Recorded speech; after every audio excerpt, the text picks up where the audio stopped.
If you're deciding between the Spyderco Para 3 and Sage 5, this is the video you need to watch first. On paper, these two knives look pretty similar.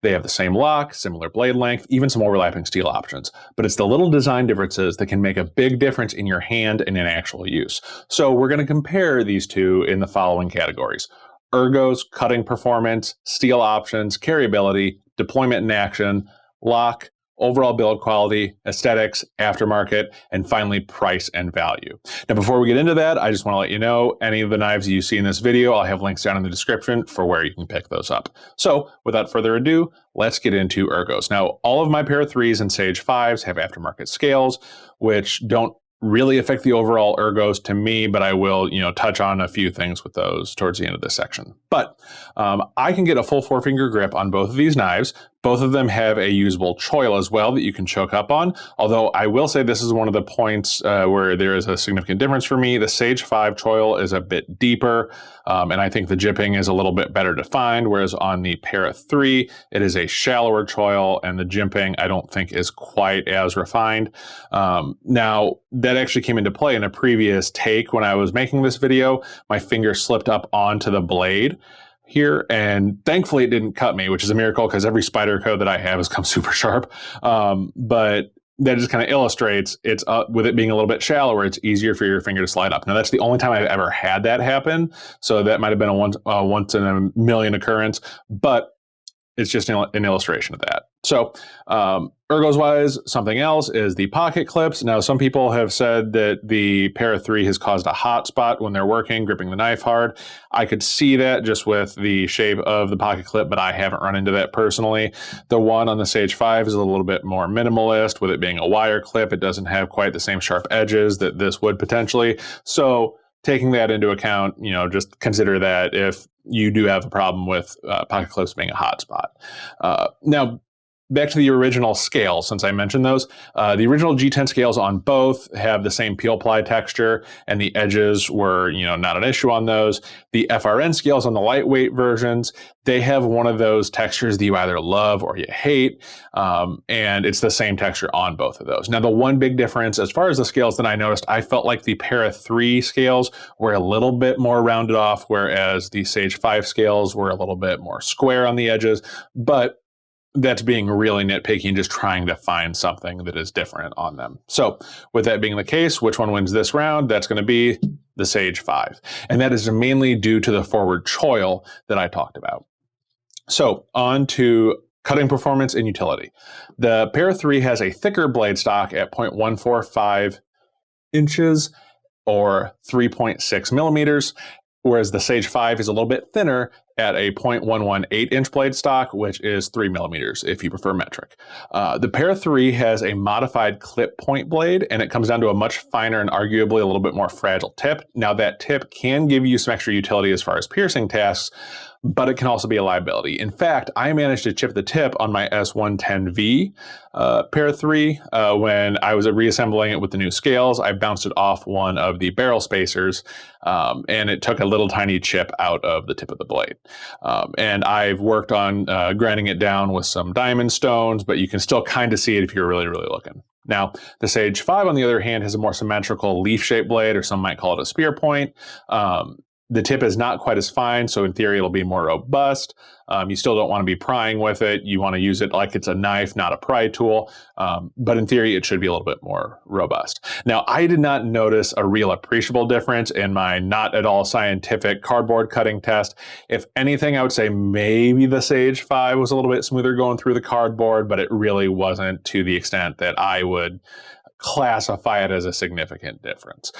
So the verdict on this one's a draw, because even if the Sage 5 is a little bit better going through the cardboard, if it was a little bit smoother, the piercing ability of the tip on the Para 3, I would say, would offset any minor difference in that.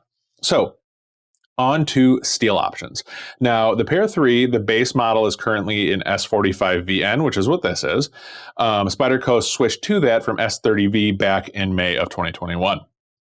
I also personally own examples in 20CV and S110V, as I mentioned before. Now, the 20CV was actually a KnifeJoy exclusive. I don't believe they're in stock anymore, but definitely a great steel if you're interested in that. Now, the Para 3 has come in a wide array of steels, and that includes production models as well as limited edition sprint runs and dealer exclusives, kind of like I was talking about with the 20CV. And those sprint runs and dealer exclusives also come in the lightweight models too, so you may be able to find some of those in lightweight models. I'm not going to go through every single steel verbally with you because I don't think you want to sit here and listen to me ramble off letters and numbers that much, but I'm going to have a list up here on the screen. Feel free to pause the video if you want to run through the list and see what there is. And if you happen to notice one that I'm missing, please let me know down in the comments.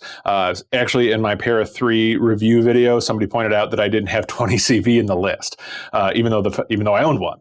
And so I added that to this list. But if I'm missing another one, please let me know down in the comments. Now, the Sage 5, on the other hand, the base model currently comes in S30V, which is what this version is here. And it also comes in Spy 27, which is this one I have here. Maxamet and MagnaCut, which I have here. And then the two that I don't personally own are M4, which was a Blade HQ exclusive, and Rex 121, which is the pretty much unchallenged king of edge retention when it comes to steels.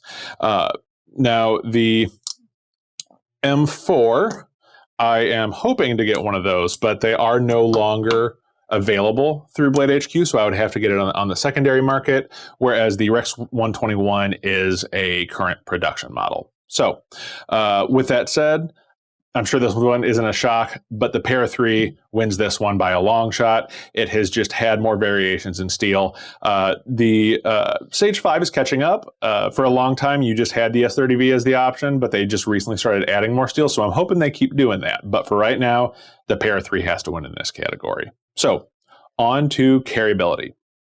Now, both of these are small enough to easily fit in just about anyone's pocket. When I collapse that down, you can see very similar in size. The size in your pocket really is not going to be a huge determining factor on these because they're so similar. Now, when it comes to weight, the Para 3 in G10 is a few tenths of an ounce heavier than the Sage 5 in G10. But conversely, when you get into the lightweight models, the Para 3 lightweight is actually a ½ ounce lighter than the Sage 5 lightweight. And that is mostly due to the fact that even the lightweight Sage 5s do have full steel liners. And with that being the case, with the Para 3 lightweights, which I don't own one, all of my Para 3s are the standard models. But with the Para 3 lightweight, with not having liners, the lock bar is actually inset into the scales. And that will have an effect on scale availability, but we'll talk about that in the aftermarket section. So the other thing is the pocket clips, and this is going to be the big difference for me. The Para 3 pocket clip is not deep carry as it comes from the factory. And I get rid of mine as soon as I get them because I just do not like the stock Spyderco pocket clip, so I will show a picture of it in somebody else's pocket that I was able to grab.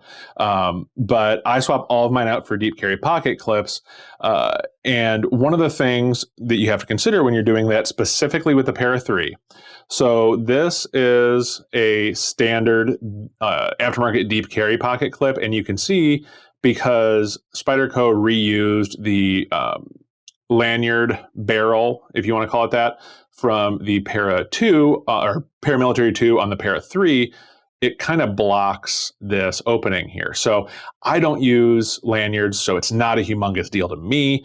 But if you do use lanyards, that's something to consider. And I just don't like it from an aesthetics perspective. It just kind of looks thrown together like that. Now, when I ordered this, it was actually supposed to be one of the ones with a cutout, which I'll show you here in a second. They shipped me the wrong one, and I just really didn't feel like bothering them to get it. But the cutout, this is one version. You can see it's cut out right here to open up that space for the lanyard hole. And it's the same on the S110 version. Both of them have that cutout. So not a humongous deal, but it is a minor point of annoyance for me. Now, the Sage 5, on the other hand, this one comes deep carry from the factory.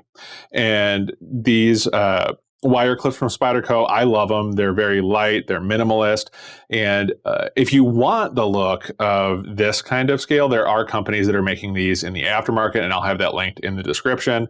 But I really liked the wire pocket clips, so I've never felt the need to replace them.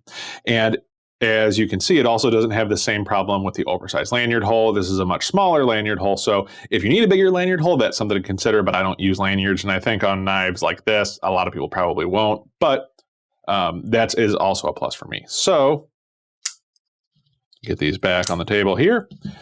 Which is the winner in this category? That is going to have to be the Sage 5. And that's mainly due to it being deep carry from the factory and not having to worry about obstructing the lanyard hole. And I really feel like Spyderco could have solved a lot of that problem by just giving the Para 3 its own lanyard hole. But anyway, on to deployment and action. So both of these have a very snappy deployment, but I have noticed in my personal experience, the Para 3 is going to be a little bit pickier on angle. Okay, like you heard that one, it didn't fully deploy, just barely.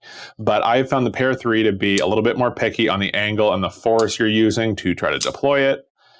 Now, that being said, I'm kind of having to try to get it to fail to deploy here. As long as I do like I normally would, it's usually going to deploy.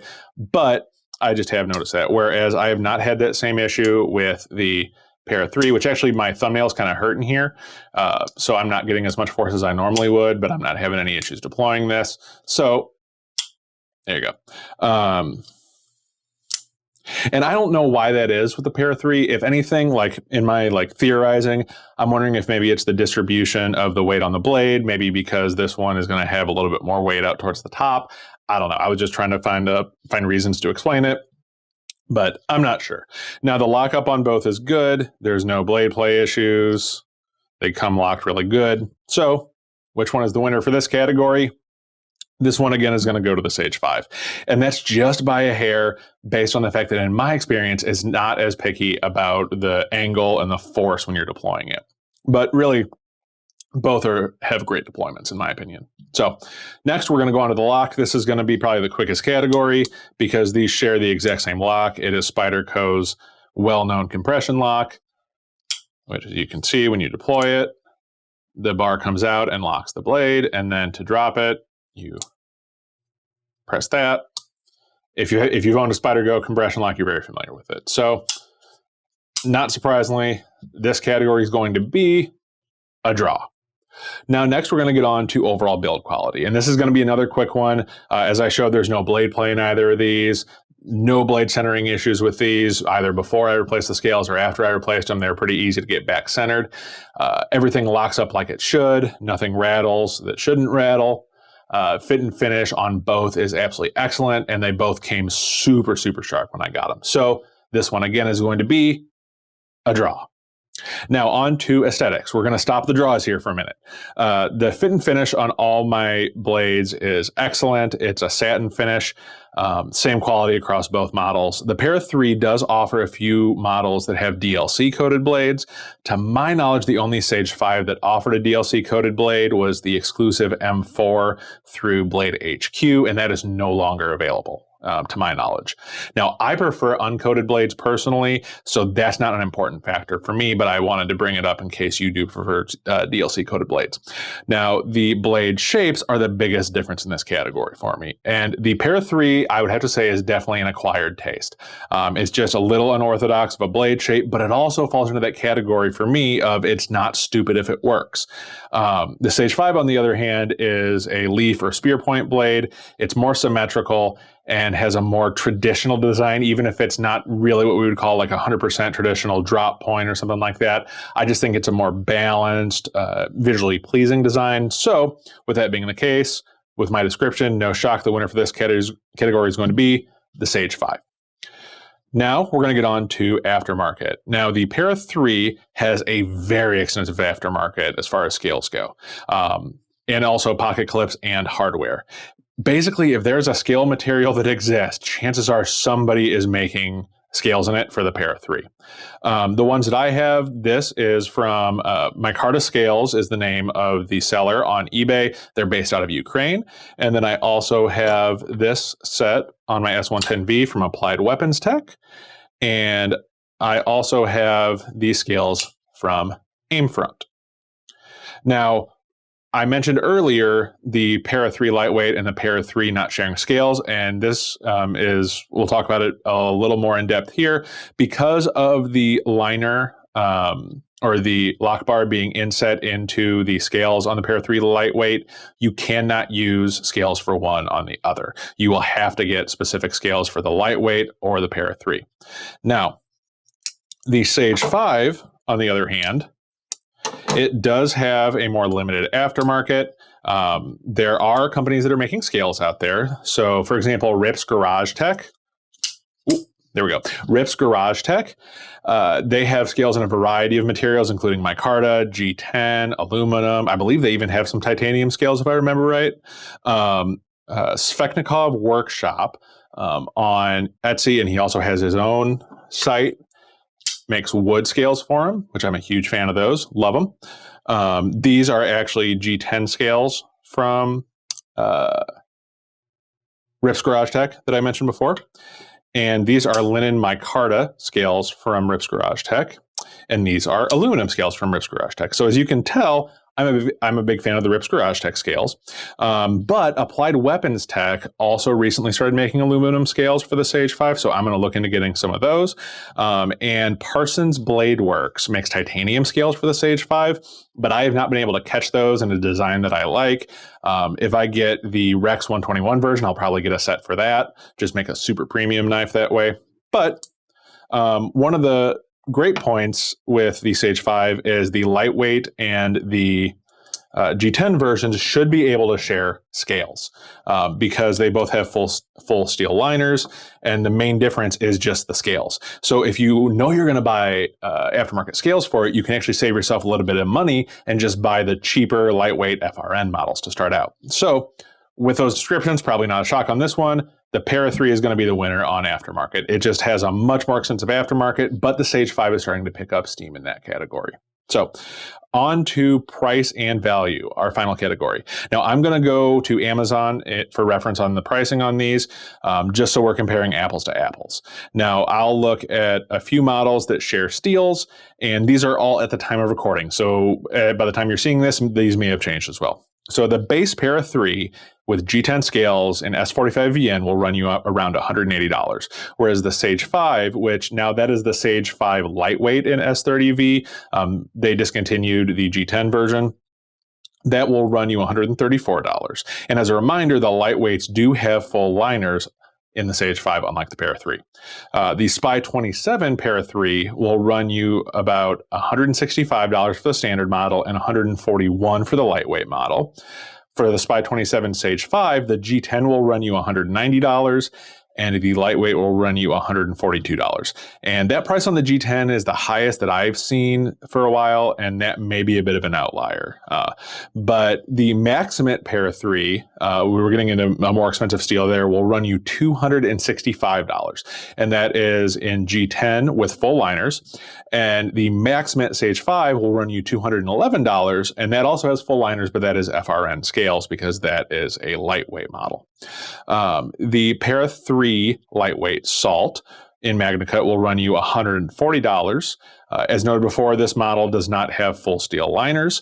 The Sage 5 lightweight Salt will run you $158, and that does have full steel liners. So the verdict on this one is going to be a draw.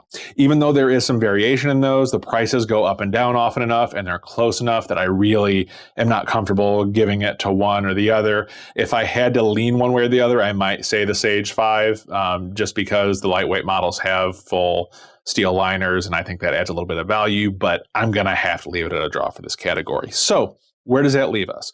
Well, the final score, if you've been keeping track, the Sage 5 wins by a score of 4-2. So that's the bottom line for me. And that is thanks to the Ergos, better carry out of the box, a slightly better action, and better aesthetics. But that being said, the steel options and aftermarket support for the Para 3 can't be ignored. And that might be enough to flip the script if those are a priority for you. Also, the fact that you have options with DLC coating on the blade in the Para 3 If that's important to you, that could also swing the aesthetics category for you. Another thing that I didn't discuss is nation of origin. The Para 3 is proudly made in the USA, while the Sage 5 is manufactured in Taiwan. So if being made in the USA is a priority for you, that could also swing the decision making for you. So which one wins for you? Is it the Para 3 or the Sage 5? Drop your pick down in the comments, or if you think there's a Spyderco that beats them both out, I want to hear that too. And if you enjoyed these kind of head-to-head breakdowns, hit the like button, consider subscribing, and let me know down in the comments what other matchups you want to see. And until next time, take care of yourself, take care of each other, and I'll see you in the next video.